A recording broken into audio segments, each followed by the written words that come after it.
vamos falar então da Inquisição, né? Quando ela surgiu, por que ela surgiu? Assim, uma certa jurisdição sobre a heresia sempre existiu na igreja, né?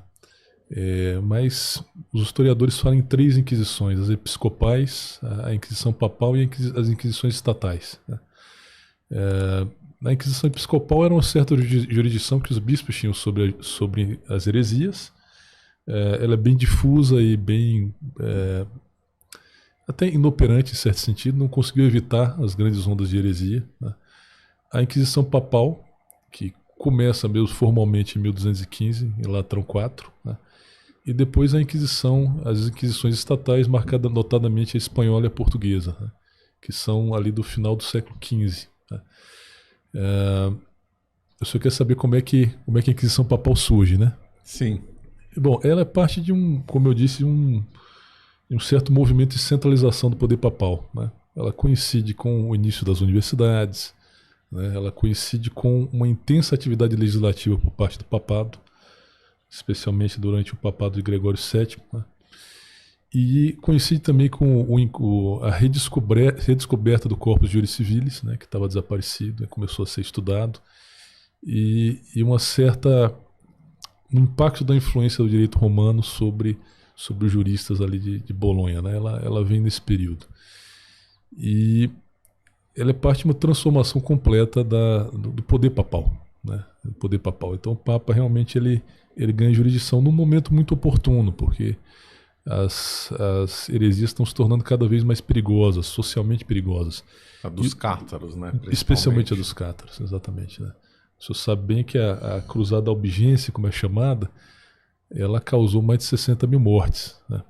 Quer dizer, muito, muito mais do que a Inquisição, né? Não há como se comparar. Quiser falar um pouco da heresia, pode falar, dos cátaros. Né? O catarismo era uma reedição do maniqueísmo, né? Então, para os cátaros havia 2 deuses, um deus bom e um deus mau. Você me corrija se eu estiver errado. O demiurgo do bem seria aquele Deus do Novo Testamento, que era pura transcendência. O demiurgo mau era o Deus do Velho Testamento, que era o que tinha criado as coisas, né? Então o pensamento deles era marcadamente, havia uma separação muito forte entre o material e o espiritual. E aí começaram a radicalizar no sentido de ter jejuns, de condenarem a gravidez, né, a ponto de incentivarem o aborto, coisas desse tipo, né? E essa heresia se tornou imensamente influente, né? Entre outras coisas porque os cátaros eles inspiravam muito a população pobre, né? Foi um período de uma certa crise da igreja, né? Uma crise moral na igreja, e as pessoas se viam muito naqueles cátaros que eram abnegados, que comiam pouco, se vestiam mal, etc. Então isso foi atraindo muitas massas, né? Até em resposta a isso, a igreja teve um importante renascimento com as ordens mendicantes, né? Realmente acabou que esse catarismo levou a uma reação da igreja que foi muito importante, né? As pessoas começaram Já que São Domingos pregou contra os cátaros, né? Isso, e pouco funcionou, na verdade, né? As pregações funcionaram muito pouco, né? As pessoas estavam realmente enfeitiçadas, e isso atraiu pessoas importantes, pessoas dentro das cortes, nobres, né? Isso culminou com uma cruzada, né? E o epicentro lá do catarismo era Albion, e Albion foi massacrada, né? Curiosamente, os cátaros também eram vegetarianos, etc. Não tinha toda uma... Então eles foram facilmente derrotados pelas forças regulares, né? Principalmente pelos nobres da Bretanha, né? Que eram pessoas muito, muito, muito fortes, muito rústicas. Simão de Montfort, né? Exatamente. Eles foram massacrados, né? Falam-se em 60 mil. Há uma lenda, hoje se questiona muito, dizem que não é verdade, que teriam perguntado ao legado do Papa quem eram os cátaros, quem não eram, e ele teria dito: não, mate todos e Deus saberá quem são os seus. É uma frase até que na época seria compreensível, mas provavelmente uma fraude histórica, fraude histórica. Não tem sentido, né?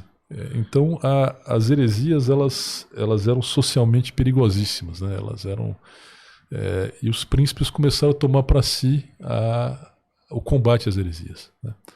Então leis anteriores à Inquisição já previam fogueiras, né? Quer dizer, já havia o julgamento, só que era um julgamento feito por leigos, né? Julgamentos desastrados, que continuaram, por exemplo, nós vamos até tratar disso, eu vi no seu roteiro aí, nos países protestantes. Quer dizer, leigos julgando questões teológicas delicadas, né? Isso acabou muito mal, né? Coisa que a Inquisição também buscou evitar. Muito bom.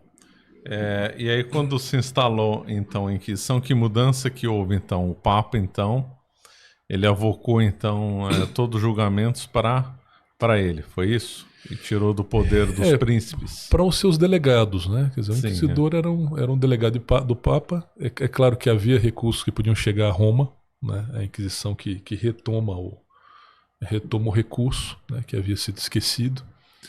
E, de certa forma, civiliza também. A Inquisição é o primeiro tribunal moderno e regular. Né? Em que sentido? Primeiro, é o primeiro tribunal que tem uma forma fixa. Certo? Segundo, é o primeiro tribunal que busca reconstruir a verdade cognitivamente. Quer dizer, ir atrás dos fatos, ouvir testemunhas, reconstruir o que aconteceu para tentar... Com o acusador, com o defensor e o juiz claramente definido. Isso, né? O Actio Trio Personarum, criado pela Inquisição. Né?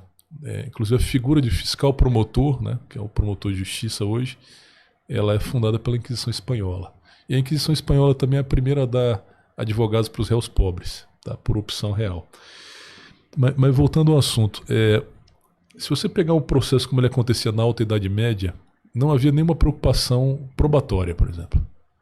Então eu chegava, sei lá, dizia, o Marcelo furtou meu porco lá, de furtis porcorum. Aí, o juiz te chamava, olha, furtou ou não furtou? Aí se você dissesse furtei, fazia um acordo financeiro, estava resolvido. Aí se não, duelo. Né? Se não, duelo.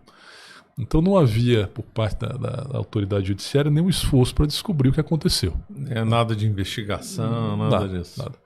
Tem um famoso processualista brasileiro que diz assim, a Inquisição acabou com um processo que era equitativo. Era realmente, cada um ficava com espada, né, quem matasse o outro ganhou, né? Era bem equitativo.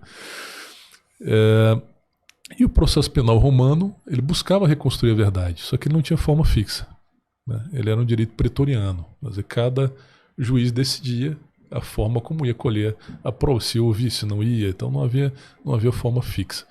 Então, o primeiro tribunal com uma certa teoria das nulidades é a Inquisição, com regramentos, com manuais, né, com súmulas para guiar os inquisidores em casos difíceis, com correições permanentes.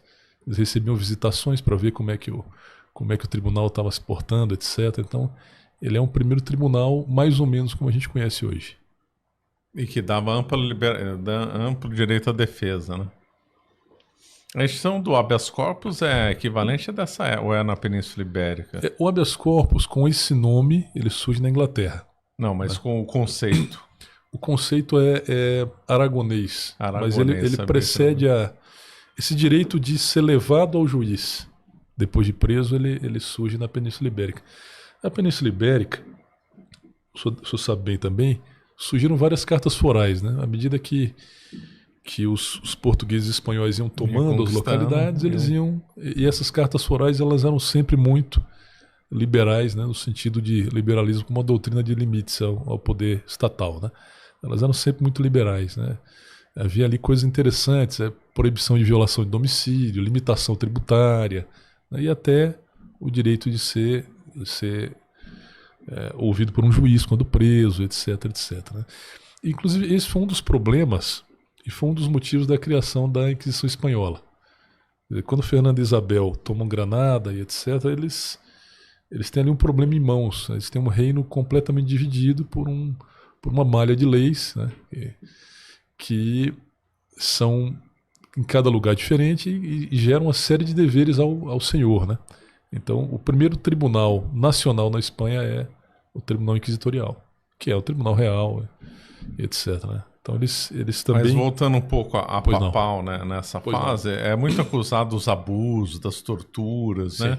O que o senhor pode falar sobre isso? Só concluindo uma coisa que eu esqueci de mencionar sobre a Inquisição Papal, o Cânone 18 do Conselho de Latrão é aquele que define o processo penal moderno. Né?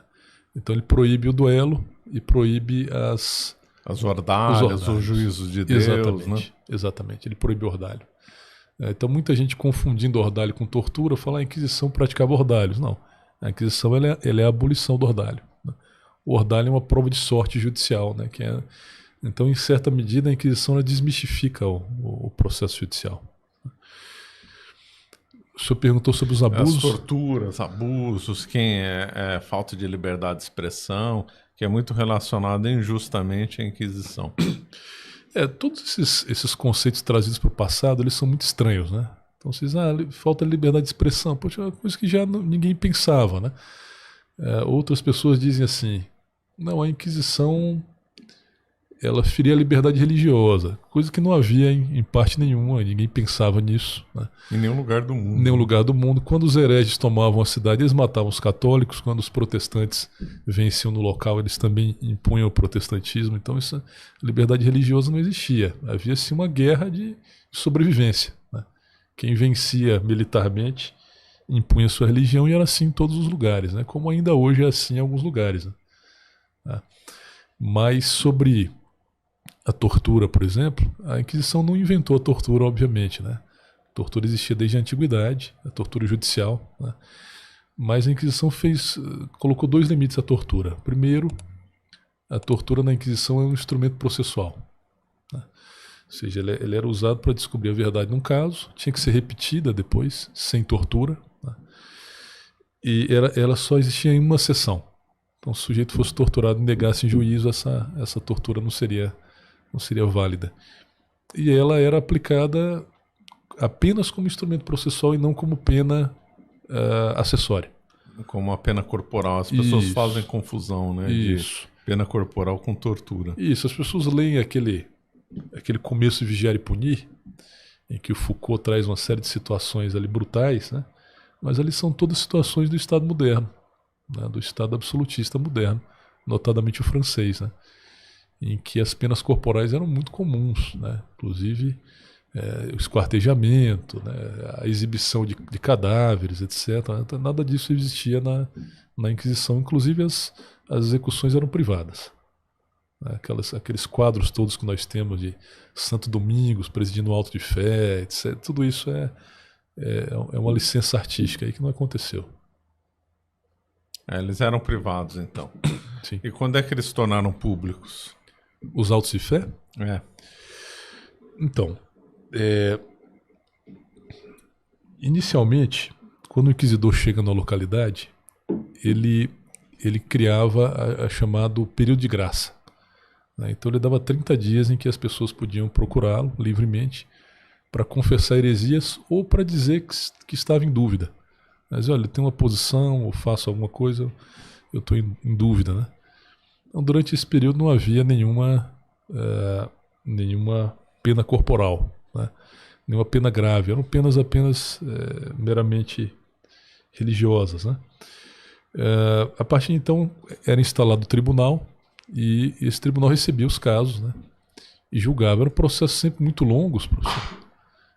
É até curioso porque, como sou especialista em Revolução Francesa, sabe que os julgamentos na Revolução demoravam 10 minutos, né? 15 minutos. Revolução Francesa teve a lei dos suspeitos, né? Uma coisa completamente assustadora.